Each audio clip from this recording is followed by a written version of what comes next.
David, el pastor que se convirtió en un gigante matador, un rey que unió a una nación, estaba de pie en su azotea, contemplando Jerusalén.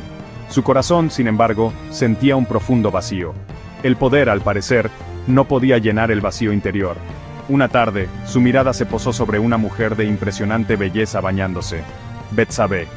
El deseo, rápido y consumidor, se encendió dentro de él. David, embriagado de poder y cautivado por la belleza de Betsabé, la mandó llamar. Él, el rey, acostumbrado a tomar lo que deseaba. Las leyes y la moral se desmoronaron ante su voluntad. Betsabé, una mujer en un mundo de hombres, se encontró con pocas opciones más que obedecer. El acto, envuelto en secreto, dio el amargo fruto del pecado. Betsabé estaba embarazada. ¿Qué tormento se gestaba dentro de Betsabé? El deseo de un rey se había convertido en su realidad. Su voz, sofocada por el peso de las expectativas sociales, permaneció sin ser escuchada.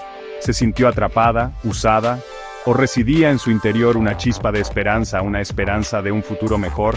Las escrituras no ofrecen respuestas fáciles, solo el pesado silencio de su situación.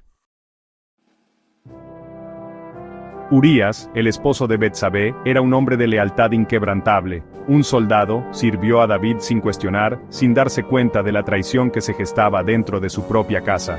Cuando David, desesperado por ocultar su pecado, llamó a Urías del campo de batalla, este entró en una red de engaños, un peón en el desesperado juego del rey.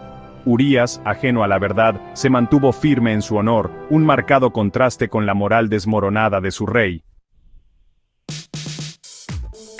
Sección 5. El espejo del profeta. Natán, el profeta, llegó. Era un mensajero de Dios, sin miedo a los reyes terrenales. Contó una historia, una parábola de un hombre rico que robaba el cordero de un hombre pobre. La ira de David se encendió. Condenó al hombre rico, ciego a su propio reflejo en la historia. Tú eres ese hombre, declaró Natán, sus palabras penetrando el corazón de David. El rey, confrontado con la fealdad de sus acciones, se derrumbó. La negación se hizo añicos, dejando solo la amarga verdad de su pecado. Sección 6. El precio del pecado. David lloró. Su arrepentimiento, crudo y agonizante, resonó por los pasillos de su palacio. Sin embargo, el perdón, aunque ofrecido por Dios, no pudo borrar las consecuencias de sus acciones. El niño nacido de esta unión ilícita enfermó, un recordatorio constante del precio del pecado. David, el poderoso rey, se encontró impotente contra la mano del destino. Oró, ayunó, se aferró a la esperanza, pero el niño murió. Sección 7. Las sombras persisten. El dolor unió a David y Betsabé. De las cenizas de la tragedia, su vínculo se profundizó, forjado en el dolor compartido y el peso de su secreto. Nació otro hijo, Salomón. Era un símbolo de esperanza, un testimonio del perdón de Dios. Sin embargo, la sombra de su pecado persistía.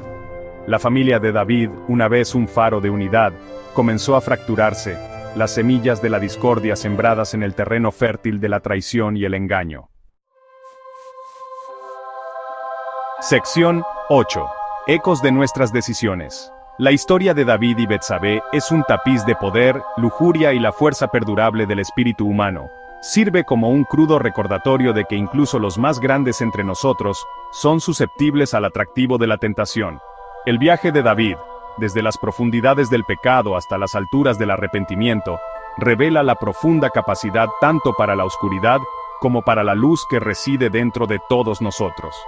Su historia resuena a través de los siglos, un testimonio eterno de la verdad, de que nuestras decisiones, sin importar cuán secretas sean, tienen consecuencias de gran alcance. Sección 9. Las semillas de la rebelión. Las consecuencias de las acciones de David continuarían desarrollándose. Su reino, aparentemente estable, se tambaleaba al borde del caos. Las semillas de la rebelión, sembradas en el terreno fértil de la discordia familiar, comenzaron a brotar. Absalón, el propio hijo de David, impulsado por la ira y la ambición, se levantaría contra su padre. Los pecados del padre, al parecer, serían visitados sobre el hijo. Pero esa, amigos míos, es una historia para otro momento.